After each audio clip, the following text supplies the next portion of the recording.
ಅವರಿಗೆ ಯಾಕೆ ಇದಕ್ಕಿದ್ದಂಗೆ ದೇವೇಗೌಡರ ಮೇಲೆ ಮರುಕ ಹುಟ್ಟಿದೆ. ಆ ಮರುಕದ ಹಿಂದೆ ಸಹಜತೆ ಇಲ್ಲ ಅನ್ನೋದು ಅವ್ರ ಮಾತಿನಲ್ಲೇ ವ್ಯಕ್ತ ಆಗುತ್ತೆ. ಅವ್ರ ಮಾತಿನಲ್ಲೇ ಆ ಮರುಕಕ್ಕೆ ಬರೀ ಕೃತಿಮತ ಇದೆ. ಆ ಮರುಕ ನಾಟಕೀಯವಾಗಿದ್ದು ಅನ್ನೋದನ್ನು ಅವರ ಮಾತುಗಳೇ ವ್ಯಕ್ತ ಆಗ್ತಾ ಇದೆ. ಹಾಗಾಗಿ ನಾಟಕದ ಮಾತುಗಳಿಗೆ ಉತ್ತರಿಸಬೇಕಾದ ಅವಶ್ಯಕತೆ ಇಲ್ಲ. ದೇವೇಗೌಡರು ಮಾಜಿ ಪ್ರಧಾನಿಗಳು, ಮುತ್ಸದ್ದಿ. ಅವ್ರ ಬಗ್ಗೆ ಇರುವ ಗೌರವ ಸ್ಥಾನದ ಆಧಾರದಲ್ಲಿ ಬಂದಿದ್ದಲ್ಲ, ಅಧಿಕಾರದ ಆಧಾರದಲ್ಲಿ ಬಂದಿದ್ದಲ್ಲ. ಅದಿರೋ ಸಹಜವಾಗಿರುವಂಥ ಗೌರವ, ಸಹಜವಾಗಿರುವಂಥ ವಾತ್ಸಲ್ಯ, ಆ ಪ್ರೀತಿ ಅವರು ತೋರಿಸಿದ್ದಾರೆ ಪ್ರಧಾನಮಂತ್ರಿ ನರೇಂದ್ರ ಮೋದಿಯವ್ರ ಮೇಲೆ. ಆ ಸಹಜ ಪ್ರೀತಿ, ಆ ಸಹಜ ವಾತ್ಸಲ್ಯ ಅದು ವ್ಯವಹಾರ ಸಂಬಂಧದ ಮೂಲಕ ಬಂದಿರೋದಲ್ಲ. ಹಾಗಾಗಿ ಹೇಗೆ ಯಾರಿಗೆ ಗೌರವ ಕೊಡಬೇಕು ಅನ್ನೋದನ್ನು ಕಾಂಗ್ರೆಸ್ನವರು BJPಗೆ ಪಾಠ ಹೇಳಬೇಕಾದ ಅವಶ್ಯಕತೆ ಇಲ್ಲ. ನೀವು ಪ್ರಧಾನಮಂತ್ರಿ ಆಗಿದ್ದಂಥ ಮನಮೋಹನ್ ಸಿಂಗ್ ಅವ್ರನ್ನ ಪ್ರಧಾನಮಂತ್ರಿ ಆಗಿದ್ದಾಗ ಹೆಂಗೆ ನಡೆಸ್ಕೊಂಡ್ರಿ? ನೀವು PV ನರಸಿಂಹರಾವ್ ಅವರ ಅಂತ್ಯ ಸಂಸ್ಕಾರದ ಸಂದರ್ಭದಲ್ಲಿ ಯಾವ ರೀತಿಯ ದ್ವೇಷವನ್ನು ತೀರಿಸಿದ್ರಿ? ಅಷ್ಟು ಮಾತ್ರ ಅಲ್ಲ, ಸಂವಿಧಾನ ಶಿಲ್ಪಿ ಅಂಬೇಡ್ಕರ್ ಅವರಿಗೆ ಬದುಕಿದ್ದಾಗ ಹೇಗೆ ಅಪಮಾನ ಮಾಡಿದ್ರಿ, ಸತ್ತಾಗ ಹೇಗೆ ಅಗೌರವ ತೋರಿಸಿದ್ರಿ? ನೀವು ನಮಗೆ ಪಾಠ ಹೇಳ್ತೀರಾ? ಅಂಬೇಡ್ಕರ್ ಅವರನ್ನು ಸೋಲಿಸಿದ್ದು ನೀವೇ ಅಲ್ವಾ ಕಾಂಗ್ರೆಸ್ಸಿಗರು? ಭಾರತ ರತ್ನ ಕೊಡದೇ ಇದ್ದಿದ್ದು ನಿಮ್ಮ ಅಪರಾಧ ಅಲ್ವಾ? ಅಷ್ಟು ಮಾತ್ರ ಅಲ್ಲ, ದೆಹಲಿನಲ್ಲಿ 6 ಅಡಿ 3 ಅಡಿ ಜಾಗ ಕೊಡ್ದಲೇ ನಿಮಗೆ ಮಾತ್ರ 106 ಎಕರೆ, ನಿಮ್ಮ ಕುಟುಂಬಕ್ಕೆ, ನಿಮ್ಮ ಖಾನ್ದಾನಕ್ಕೆ 106 ಎಕರೆ ಬರ್ಕೊಂಡು ಅವರಿಗೆ ಅಪಮಾನ ಮಾಡಿದ್ದು ನೀವು ನಮಗೆ ಪಾಠ ಹೇಳ್ತೀರಾ? PV ನರಸಿಂಹರಾವ್ ಅವರ ಅಂತ್ಯ ಸಂಸ್ಕಾರ ಎಲ್ಲಾಯಿತು ಅನ್ನೋದನ್ನು ಹೇಳಬೇಕಾ? ಯಾಕೆ ಅವರು ಮಾಜಿ ಪ್ರಧಾನಿ ಅಲ್ವಾ? ಅವ್ರಿಗೇನು ಗೌರವ ಕೊಟ್ರಿ ನೀವು? ನಿಮ್ಮ ಕಾಂಗ್ರೆಸ್ ಕಚೇರಿಗೆ ಅವರ ಸವತ್ತಕ್ಕೆ ಅಂತ್ಯ ಸಂಸ್ಕಾರದ ಸಂದರ್ಭದಲ್ಲಿ ಗೌರವ ಕೊಡಲಿಲ್ವಲ್ರಿ ನೀವು ನಮಗೆ ಪಾಠ ಹೇಳ್ತಾ ಇದ್ದೀರಿ. ಒಂದು ಮಾತು ಹೇಳಲಿಕ್ಕೆ ಬಯಸ್ತೇನೆ, ದೇವೇಗೌಡರು ಹಿರಿಯರು, ಅಪಾರವಾದ ಅನುಭವವನ್ನು ಹೊಂದಿರತಕ್ಕಂಥವ್ರು. ಅವರು ಮತ್ತು ನರೇಂದ್ರ ಮೋದಿಯವರ ಸಂಬಂಧ ಅದು ವ್ಯಾವಹಾರಿಕ ಸಂಬಂಧ ಅಲ್ಲ. ಅದು ಒಂದು ರೀತಿಯಲ್ಲಿ ಅಣ್ಣ ತಮ್ಮನಿಗೆ, ತಂದೆ ಮಗನಿಗೆ ತೋರಿಸುವಂಥ ಒಂದು ಆತ್ಮೀಯವಾದ ಸಂಬಂಧ, ಗೌರವಯುತವಾದ ಸಂಬಂಧ, ಪ್ರೀತಿಯ ಸಂಬಂಧ. ನೀವು ನಮಗೆ ಪಾಠ ಹೇಳಬೇಡಿ.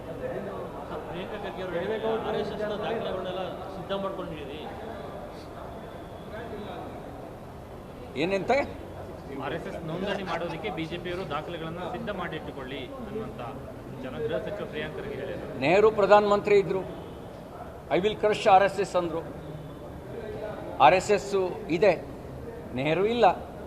ಇಂದಿರಾ ಗಾಂಧಿ ತುರ್ತು ಪರಿಸ್ಥಿತಿ ಹೇರಿ ಸರ್ವಾಧಿಕಾರಿಯಾಗಿ ಮೆರೆದರು, ಸಂಘವನ್ನು ಬ್ಯಾನ್ ಮಾಡಿದರು. ಇಂದಿರಾ ಗಾಂಧಿ ಇಲ್ಲ, ಭಾರತ ಇದೆ, RSS ಇದೆ. ಇವರು ಪ್ರಿಯಾಂಕ್ ಖರ್ಗೆ ಅವರೇ, ನೀವು ಈಗ ಮೊನ್ನೆ ಹೋಮ್ ಮಿನಿಸ್ಟರ್ ಆಗಿದ್ದೀರಿ, ನಿಮ್ಮ ಅಪ್ಪ ಮುಂಚೆನೇ ಆಗಿದ್ದರು. ನಿಮ್ಮ ಅಪ್ಪನ ಕೈಲೇ ಏನು ಮಾಡೋಕ್ಕಾಗಲ್ಲ. ನೀವೇನು ಮಾಡ್ತೀರಿ? ನೀವು ಸರ್ವಾಧಿಕಾರಿ ಅಲ್ಲ. ಎಲ್ಲೋ 2-3 ರಾಜ್ಯಗಳಲ್ಲಿ ನೀವು ಅಧಿಕಾರದಲ್ಲಿದ್ದೀರಿ. ಅದು ಅಧಿಕಾರದ ಕೊನೆಯ ದಿನಗಳು, ನಿಮ್ಮ ಅಧಿಕಾರದ ಕೊನೆಯ ದಿನಗಳು, ನಿಮ್ಮ ಪಕ್ಷದ ಅಧಿಕಾರದ ಕೊನೆಯ ದಿನಗಳು. ನಿಮ್ಮ ಅಪ್ಪನ ಹಣೆ ಮುಂದಿನ ಸರಿ ನೀವು ಇಲ್ಲಿ ಕಾಂಗ್ರೆಸ್ ರಾಜ್ಯದಲ್ಲಿ ಅಧಿಕಾರಕ್ಕೆ ಬರೋಲ್ಲ. ನೀವೇನು ಮಾಡ್ತೀರಿ? ನಿಮ್ಮ ನಂತರವೂ RSS ಇರುತ್ತೆ. ಯಾಕೆ ಅಂದರೆ RSS ರಾಷ್ಟ್ರೀಯ ಹಿತಕ್ಕಾಗಿ ಕೆಲಸ ಮಾಡ್ತಾ ಇದೆ, ಸಮಾಜವನ್ನು ಸಂಘಟಿಸೋ ಕೆಲಸ ಮಾಡ್ತಾ ಇದೆ, ವ್ಯಕ್ತಿಗೆ ಸಂಸ್ಕಾರ ಕೊಡೋ ಕೆಲಸ ಮಾಡ್ತಾ ಇದೆ.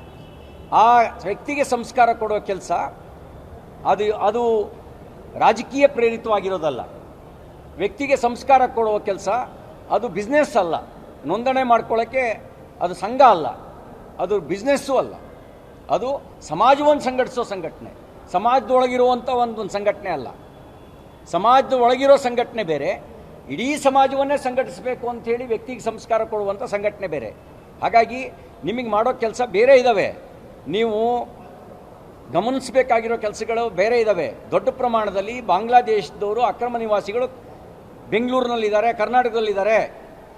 ಇಲ್ಲಿದ್ದು ಮಾದಕ ವಸ್ತು ಚಟುವಟಿಕೆ ಅಂತ ಅಪರಾಧದ ಕೃತ್ಯಗಳಲ್ಲಿ ಭಾಗಿಯಾಗಿದ್ದಾರೆ ಅನ್ನೋದ್ರ ಕಡೆ ಗಮನ ಕೊಡ್ರಿ. ನೀವು ಹೋಮ್ ಮಿನಿಸ್ಟ್ರಿ, ದರೋಡೆ ಪ್ರಕರಣಗಳು ರಾಜಾರೋಷವಾಗಿ ನಡೆಯೋದು ಕರ್ನಾಟಕಕ್ಕೆ ಗೌರವ ತರೋ ಸಂಗತಿ ಅಲ್ಲ. ಇದ್ರ ಕಡೆ ಗಮನ ಕೊಡಿ. ಅತಿ ಹೆಚ್ಚು ಪ್ರಮಾಣದಲ್ಲಿ ಅಪ್ರಾಪ್ತ ವಯಸ್ಸಿನ ಹೆಣ್ಮಕ್ಳು ನಾಪತ್ತೆ ಆಗಿದ್ದಾರೆ, ಮಹಿಳೆಯರು ನಾಪತ್ತೆ ಆಗಿದ್ದಾರೆ. ಹೋಮ್ ಮಿನಿಸ್ಟರ್ ಆಗಿ ಅದು ನಿಮ್ಮ ಡ್ಯೂಟಿ. ರಾಷ್ಟ್ರೀಯ ಸ್ವಯಂ ಸೇವಕ ಸಂಘ ಅದು ದೇಶಭಕ್ತ ಸಂಘಟನೆ, ಇದರಿಂದ ಅಪಾಯ ಇಲ್ಲ. ನೀವು ಗಮನಿಸಬೇಕಾಗಿರೋದು ಇಲ್ಲೇ ಇದ್ದು ಬಾಂಬ್ ತಯಾರು ಮಾಡುವಂಥ ಸಂಚು ರೂಪಿಸ್ತಿರ್ತಕ್ಕಂಥ ದ್ರೋಹಿಗಳ ಬಗ್ಗೆ ಗಮನಿಸಿ, ಅದು ನಿಮ್ಮ ಡ್ಯೂಟಿ. ಅದನ್ನು ಬಿಟ್ಟು ಅದೇನೋ ಒಂದು ಗಾದೆ ಮಾತಿದೆಯಲ್ಲ, ಮಾಡೋಕ್ಕೆ ಕೆಲಸ ಇಲ್ಲದೆ ಇದ್ದದ್ದು ಅದೇನೋ ಕೆತ್ತಿದ ಅಂತ, ಆ ಕೆಲಸ ಮಾಡೋಕ್ಕೆ ಕೂತ್ಕೊಬೇಡ್ರಿ, ಆ ಕೆಲಸ ಮಾಡಬೇಡಿ. ನಿಮ್ಮ ಕೆಲಸ, ನೀವು ಹೋಮ್ ಮಿನಿಸ್ಟ್ರು ಥರ ವರ್ತನೆ ಮಾಡಿ. ಹೋಮ್ ಮಿನಿಸ್ಟರು ಗುಂಡಾಗಳ ಥರ ವರ್ತನೆ ಮಾಡಬಾರ್ದು. ಯುವರ್ ನಾಟ್ ಎ ಗುಂಡ. ನೀವು ಹೋಮ್ ಮಿನಿಸ್ಟ್ರು ಥರನೇ ವರ್ತನೆ ಮಾಡಿ. ಇಲ್ಲದೇ ಇದ್ದರೆ ನಿಮಗೆ ಅಧಿಕಾರ ಶಾಶ್ವತ ಅಲ್ಲ.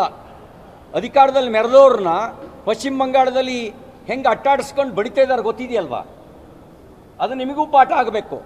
ನಿಮಗೆ ಅಧಿಕಾರ ಶಾಶ್ವತ ಅಲ್ಲ. ಅಧಿಕಾರ ಇದ್ದಾಗ ದೌರ್ಜನ್ಯ ನಡೆಸಿದರೆ ಕಾಲ ಹೀಗೆ ಇರೋದಿಲ್ಲ. ಒಂದಿನ ಬೀದಿಗೆ ಬಂದಾಗ ಪಶ್ಚಿಮ ಬಂಗಾಳದ ಥರ ನಮಗೂ ಬಿಟ್ಟಾತು ಅನ್ನೋ ಭಯ ನಿಮಗಿರಲಿ. ಆ ಭಯದಿಂದ ಎಚ್ಚರಿಕೆ ವಹಿಸಿ ನೀವು ಮಾಡಬೇಕಾದ ಕೆಲಸಗಳನ್ನು ಯಾವುದೋ ಒಂದು ಪಟ್ಟಿ ಮಾಡ್ಕೊಳ್ಳಿ. ನೀವು ಮಾಡಬೇಕಾಗಿರೋದು ಭಯೋತ್ಪಾದನೆ ನಿಗ್ರಹವನ್ನು, ಮಾದಕ ವಸ್ತು ಅಕ್ರಮ ಮಾದಕ ವಸ್ತು ಸರಬರಾಜು. ಮಹಾರಾಷ್ಟ್ರದ ಪೊಲೀಸರು ಬಂದು ಮೈಸೂರಲ್ಲಿ ಹಿಡಿತಾರೆ, ನಾಚಿಕೆ ಆಗಬೇಕಲ್ಲ ನಮಗೆ ಅಂತ ನೀವು ಕೇಳಬೇಕು. ನಿಮ್ಮ ಪೊಲೀಸರಿಗೆ ಇದನ್ನು ಕೇಳಬೇಕು.